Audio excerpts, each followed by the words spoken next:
여러분 한 주간 동안도 주님의 은혜 가운데에 평안하셨습니까? 제가 모처럼 하버드 북스토어에 어제 잠깐 들러봤습니다.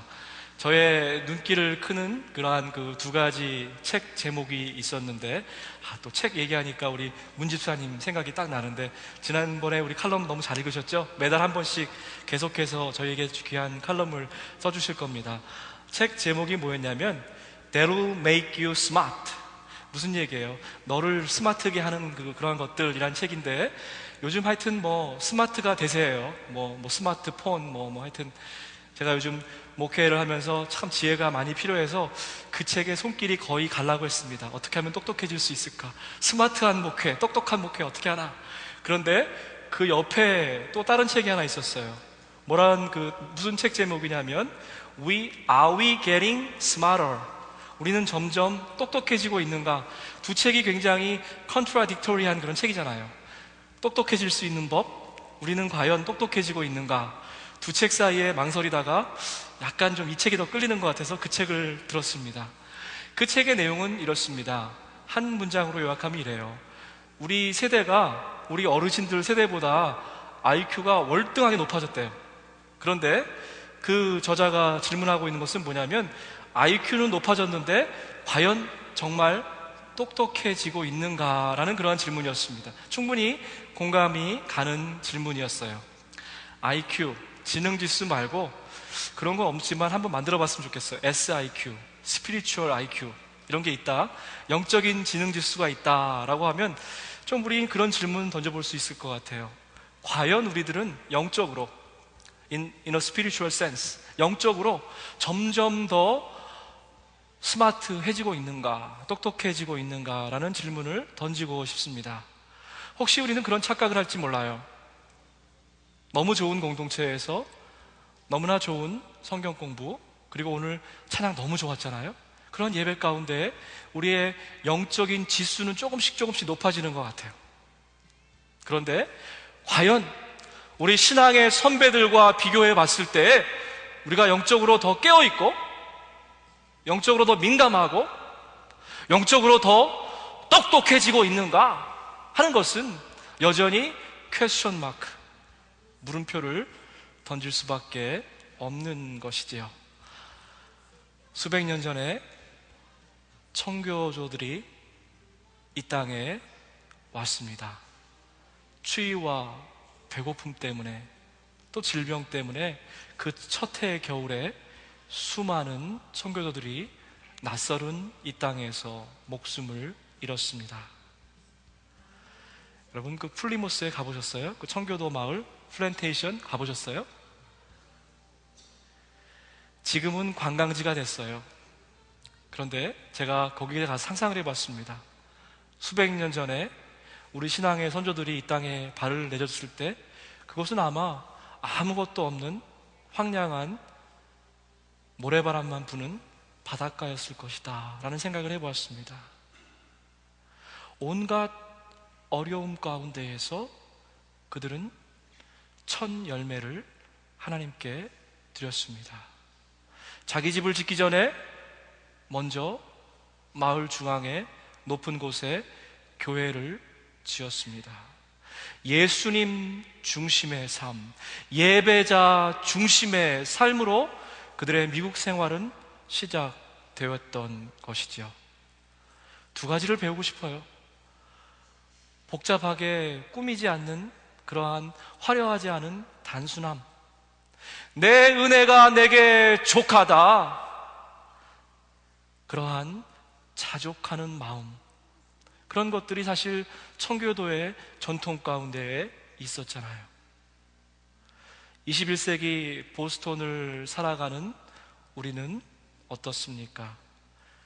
우선 굶어 죽거나 추워서 병에 걸려서 죽을 수 있는 찬스는 굉장히 많이 줄어드는 것 같아요. 머리 숙이고 들어가야 하는 좁고 답답한 청교도들의 집에 비하면 우리가 살고 있는 환경은 너무나 좋은 것 같습니다. 더 이상 호롱불을 켜고 긴 밤을 지새울 필요도 없어요. 왜요? 전기불이 우리에게 있기 때문입니다. 다시 한번 첫 번째 질문으로 돌아가 봤으면 좋겠습니다.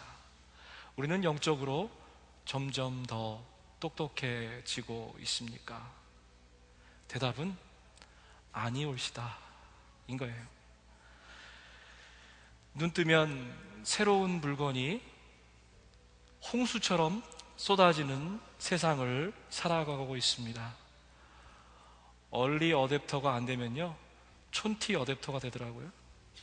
소비 성향과 소비 능력 사이에 괴리감이 생겼어요.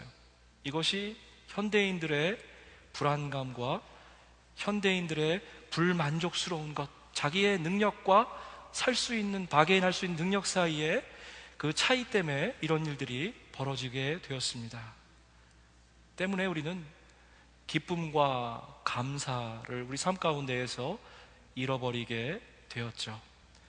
하나님 중심의 삶이 아니라 이제는 물건 중심, 소비 중심의 삶으로 뒤바뀌게 되었다는 것입니다. 어디 그뿐이에요? 하루가 24시간이 모자라요. 쓸데없이 바쁩니다. 밤에 잠자지 않고 눈 뻘개져가지고 그 페이스북이라는 것을 그렇게 열심히들 쳐다보시더라고요. 페이스북 열심히 하면요, 패가 망신해요. 그 패가 다 같은 거 아니에요?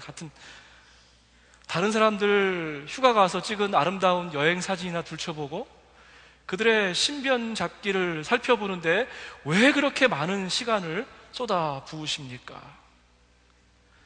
오늘 이 시간 우리 자신에게 선언했으면 좋겠어요.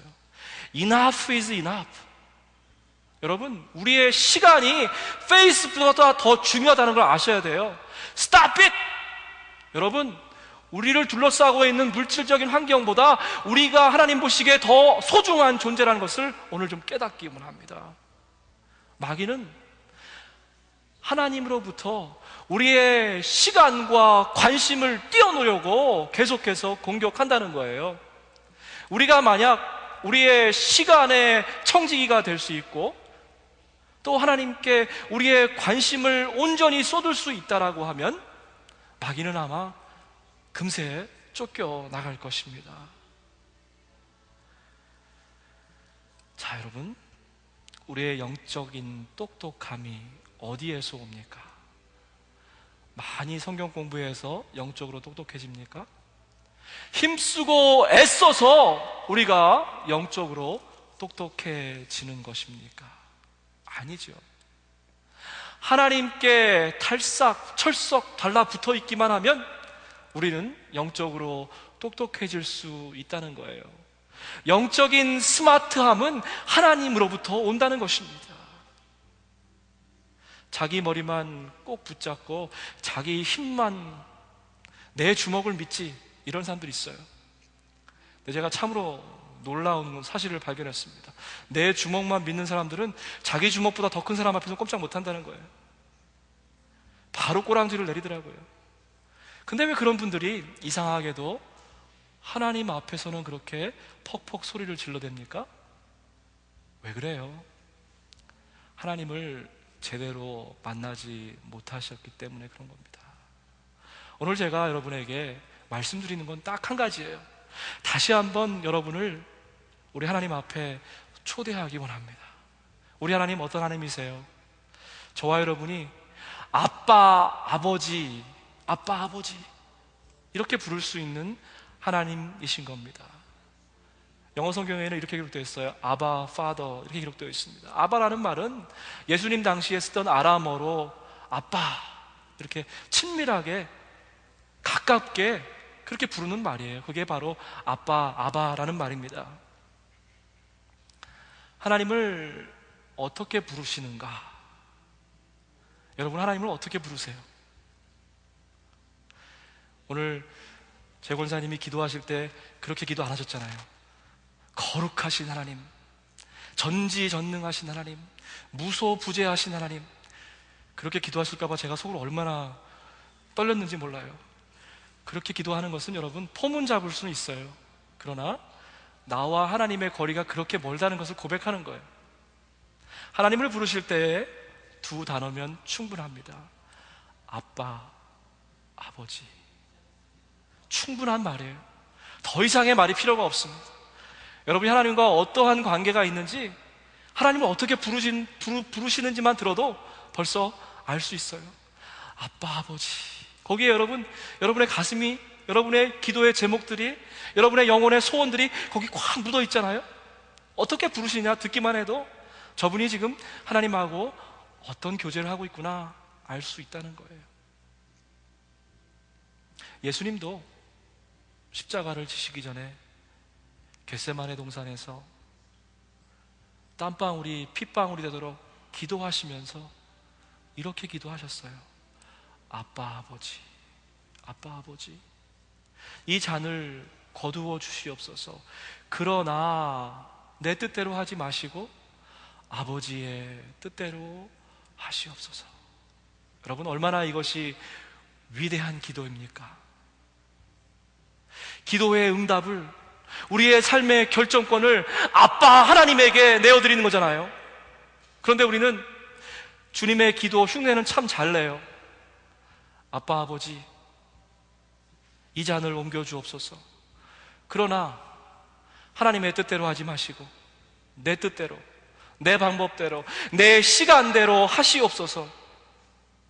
여러분, 우리의 기도는 어쩌면 이렇게 기도하고 있는지도 모르겠습니다. 아빠, 아버지, 참으로 위대한 기도입니다. 이 짧은 두 단어 안에는 이런 의미가 담겨 있어요. 하나님, 저는 어린아이와 같아요. 아무것도 할 수 없습니다. 하나님, 나의 삶을 책임져 주세요. 하나님, 제 힘과 제 능력으로 할 수 없어서 오늘 하나님께 나왔습니다. 아빠, 아버지. 이런 말이에요. 이스라엘 백성들이 이집트에서 참으로 어려운 시간을 가졌습니다.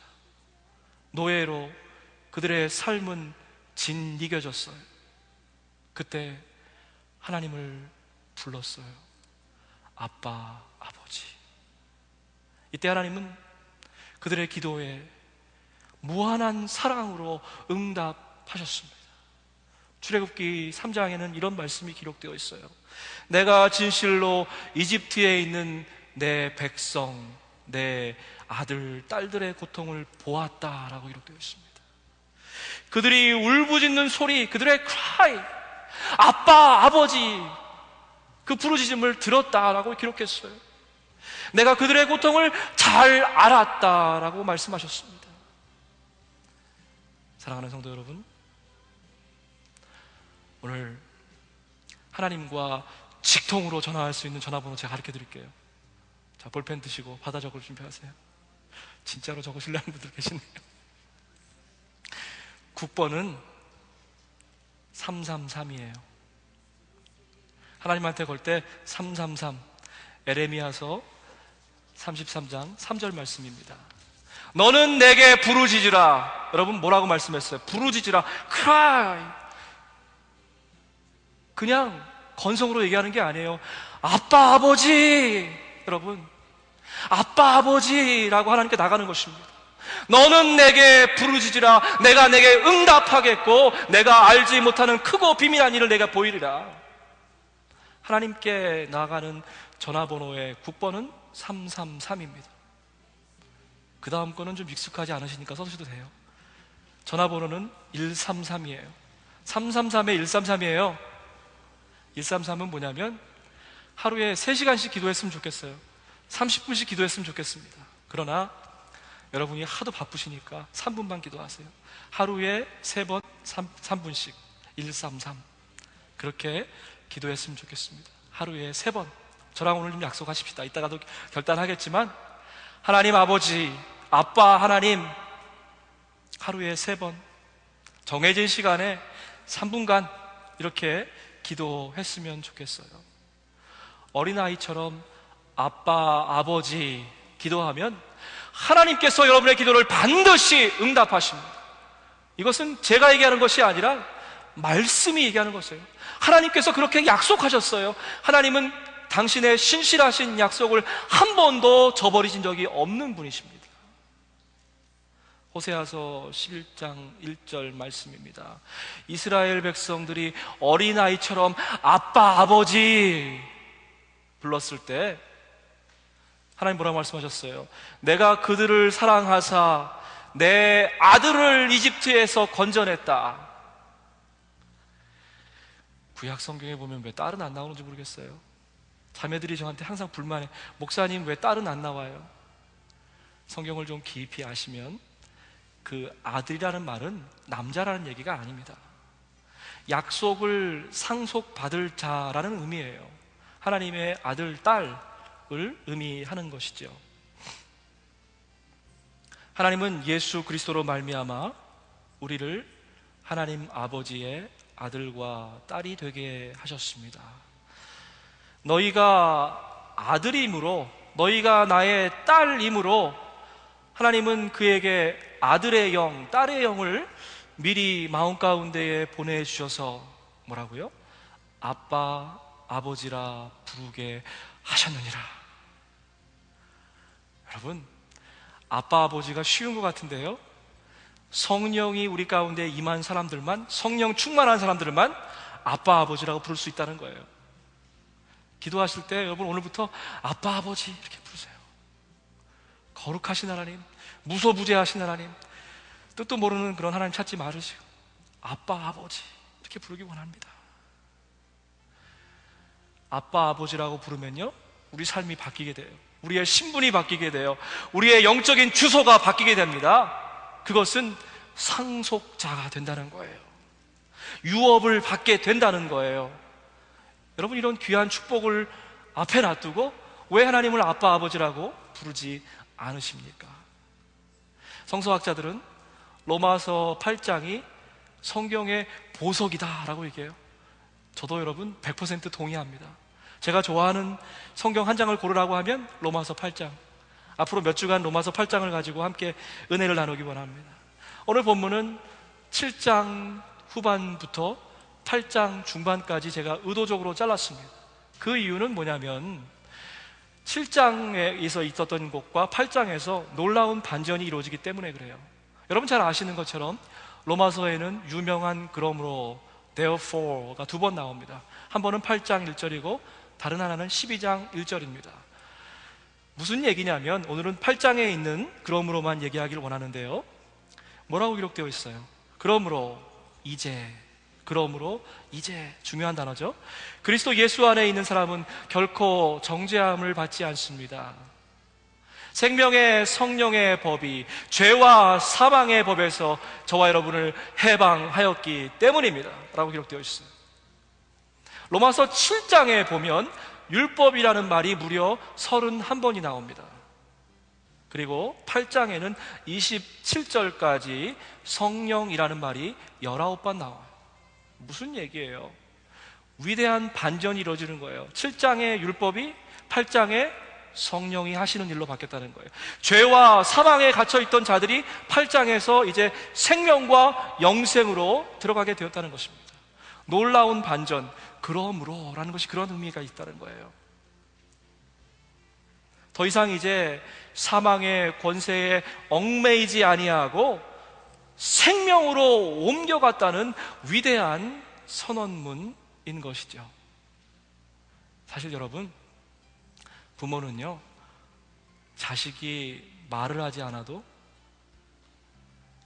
자식의 마음을 알 수 있어요. 얘가 어디가 지금 문제가 있는지, 어디가 아픈지 알 수 있습니다. 제가 예전에 칼럼을 하나 읽었는데 그러한 내용입니다. 멀리 자식이 떨어져 있었어요. 그리고 큰 사고를 당했습니다.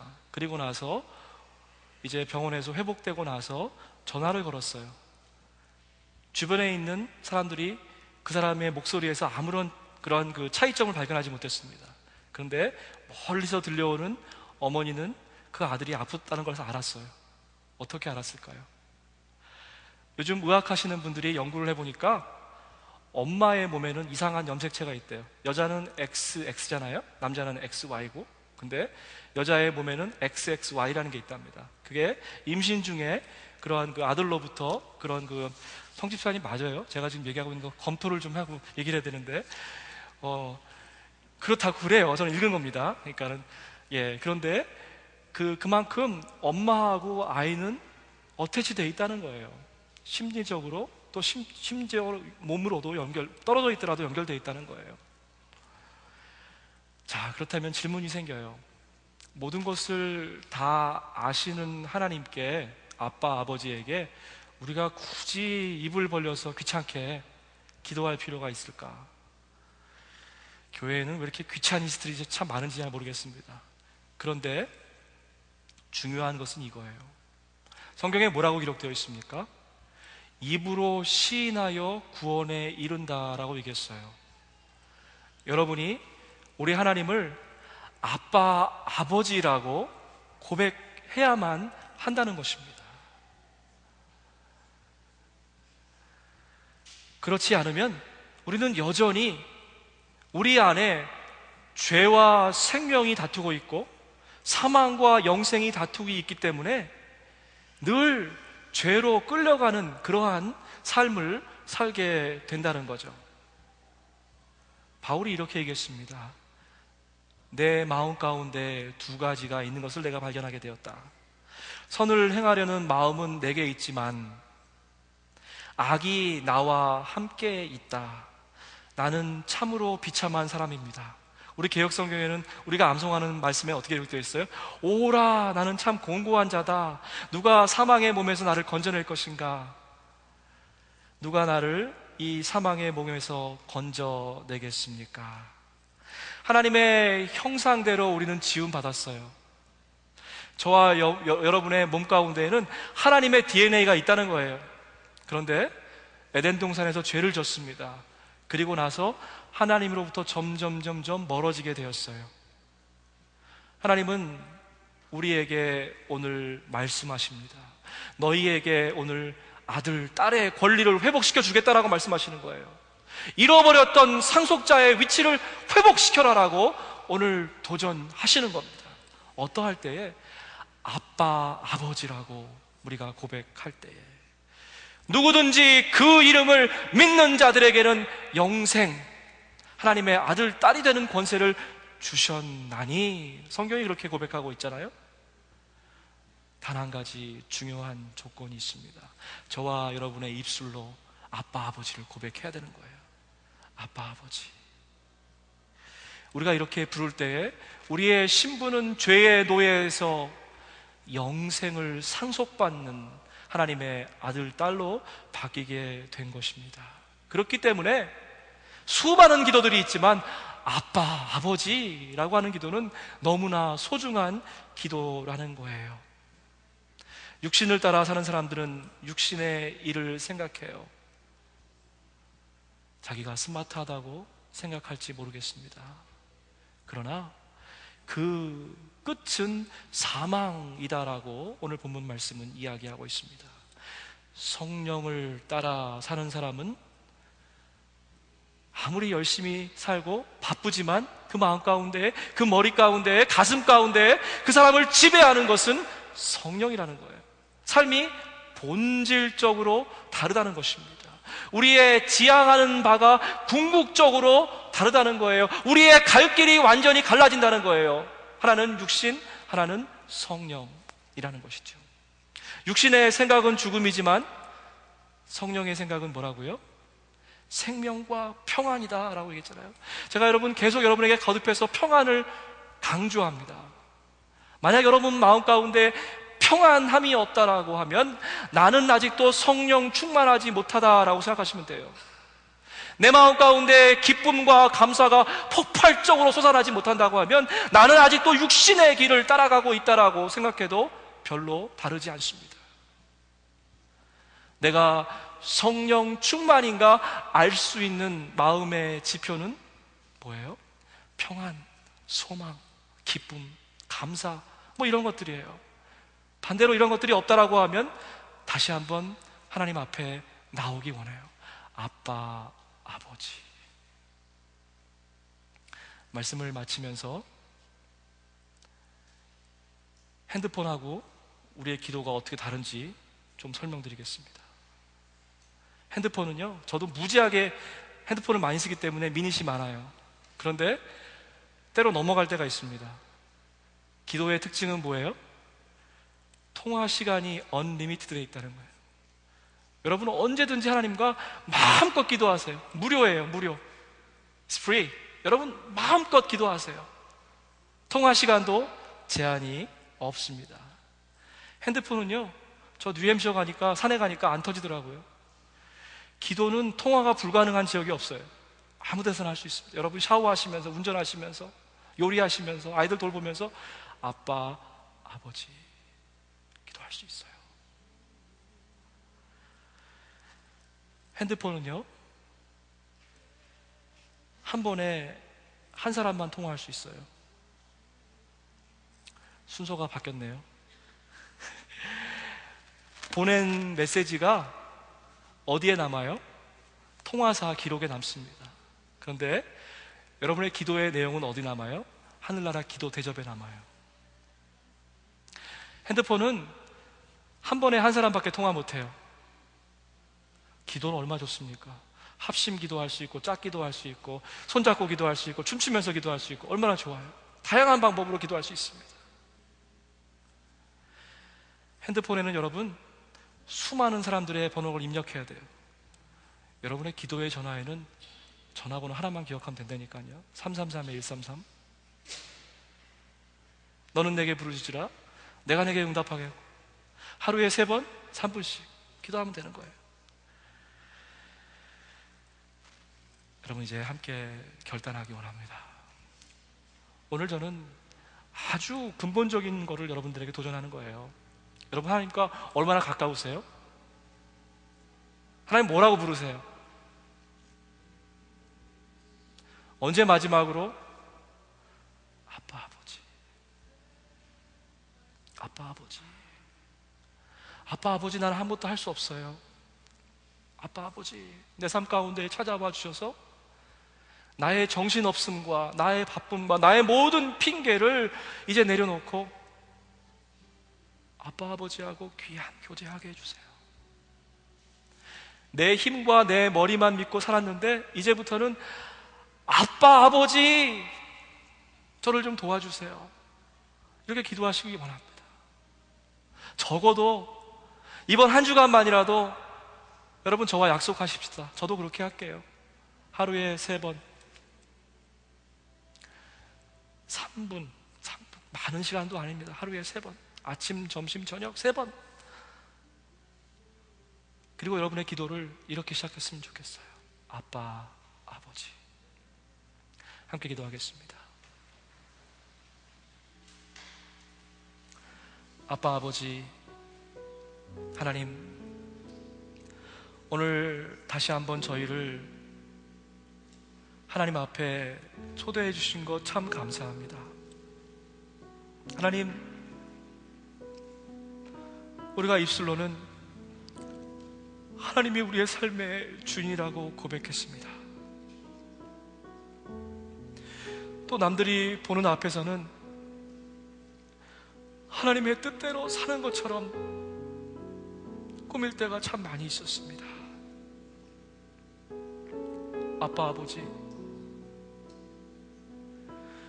우리의 불필요한 꾸밈과 하나님 앞에 나가는데 방해되는 모든 걸림돌을 이 시간 뽑아 주시옵소서. 오 하나님, 우리의 삶이 다시 한번 하나님께 정조준되기 원합니다. 예배 중심으로 살기 원합니다. 예배를 방해하고 하나님을 만나는데 방해되는 것들 아예 하나님 계획하지 않게 하시옵소서. 아예 시작도 하지 않게 하시옵소서. 하나님 아예 생각도 하지 않게 하여 주옵소서. 아빠, 아버지가 나와 우리 가정에, 우리 공동체에 힘과 능력이 되심을 고백합니다. 나의 힘이 되신 여호와여, 내가 주님을 사랑하나이다. 송축하리로다. 모든 영광을 받으실 하나님 감사합니다. 예수님의 이름으로 기도하옵나이다. 아멘.